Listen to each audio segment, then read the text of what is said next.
Mengenal Ki Gede Suropati, alias Ki Gede Tegal Gubuk, Panglima Perang Sunan Gunung Jati.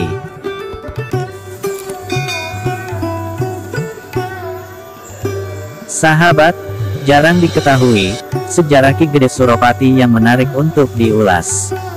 Makam tokoh sesepuh Desa Tegal Gubuk, Kabupaten Cirebon ini, menjadi salah satu destinasi wisata religi yang belum sahabat kunjungi. Sejarah mencatat, Ki Gede Suropati adalah panglima tertinggi Cirebon di masa kepemimpinan Sunan Gunung Jati. Nama aslinya adalah Syarif Abdurrahman bin Sulaiman Al-Baghdadi. Ki Gede Suropati diriwayatkan dalam sejarah, juga memiliki silsilah ke Rasulullah Shallallahu Alaihi Wasallam melalui Sayyidatina Fatimah As-Zahra. Beliau merupakan putra dari Sultan Syarif Sulaiman Al-Baghdadi, penguasa Baghdad atau Irak pada masa itu. Sultan Syarif Sulaiman adalah kakak dari Sultan Syarif Abdurrahman Umdatuddin, ayah dari Sunan Gunung Jati. Bisa dibilang, Ki Gede Suropati adalah kakak sepupu dari Sunan Gunung Jati. Diriwayatkan secara pitutur, tokoh pendiri permukiman di Tegal Gubuk tersebut memiliki ilmu kebal. Tedas tapak paluning pande, demikian disampaikan, atau artinya, kebal dihantam segala ilmu kesaktian dan senjata pusaka.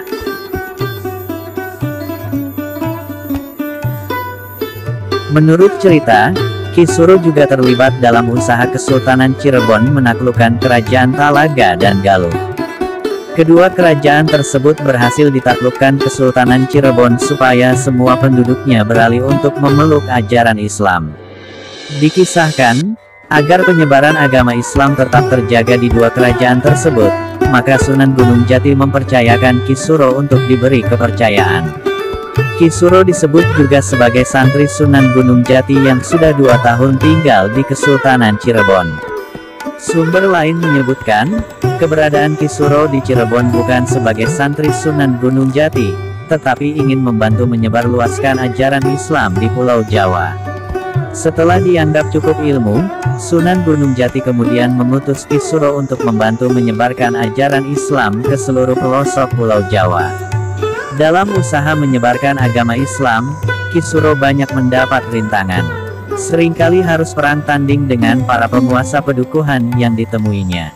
Namun berkat kesaktian yang dimilikinya, berbagai rintangan dapat ditaklukkan dan mereka memeluk agama Islam.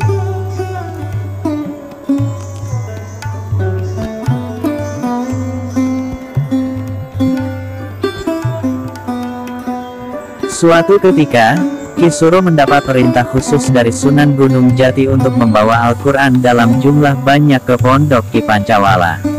Pondok Ki Pancawala merupakan seorang pembesar di Kerajaan Talaga.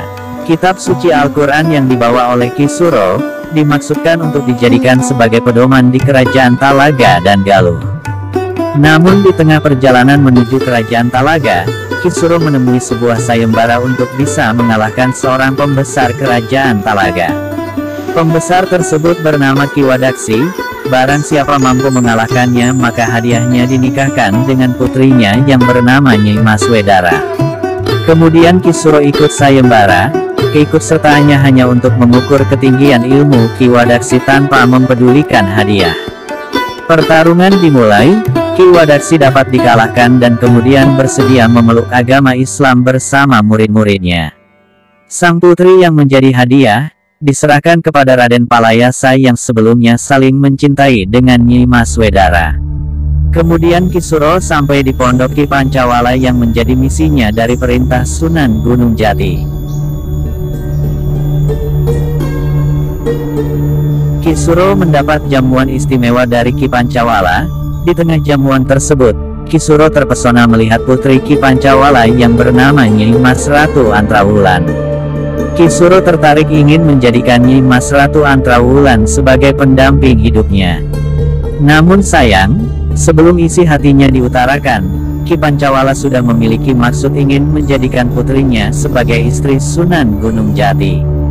Permintaan tersebut disampaikan kepada Ki Suro agar mau mengantarkan putrinya ke Kesultanan Cirebon untuk dijadikan istri Sunan Gunung Jati. Dengan berat hati, Ki Suro membawa Nyai Mas Ratu Antrawulan untuk dibawa ke Kesultanan Cirebon. Dalam perjalanan, kemudian Ki Suro dan Nyi Mas Ratu Antrawulan beristirahat menghilangkan rasa letih di sebuah gubuk kecil di tengah hutan belantara.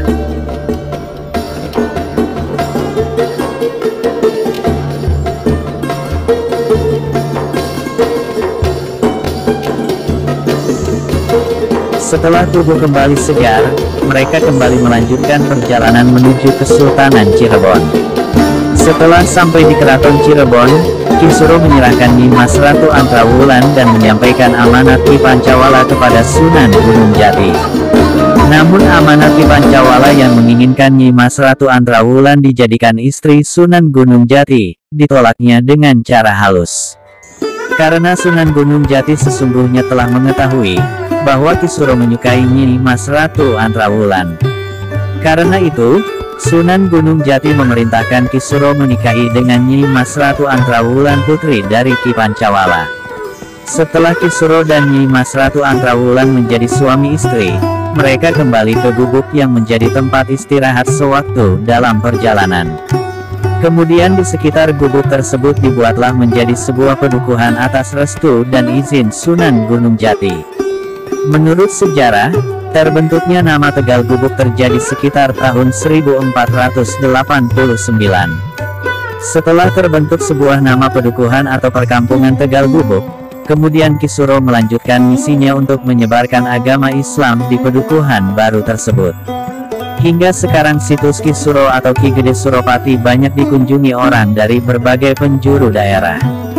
Lokasinya terletak di Desa Tegal Gubuk, Kecamatan Arjawinangun, Kabupaten Cirebon.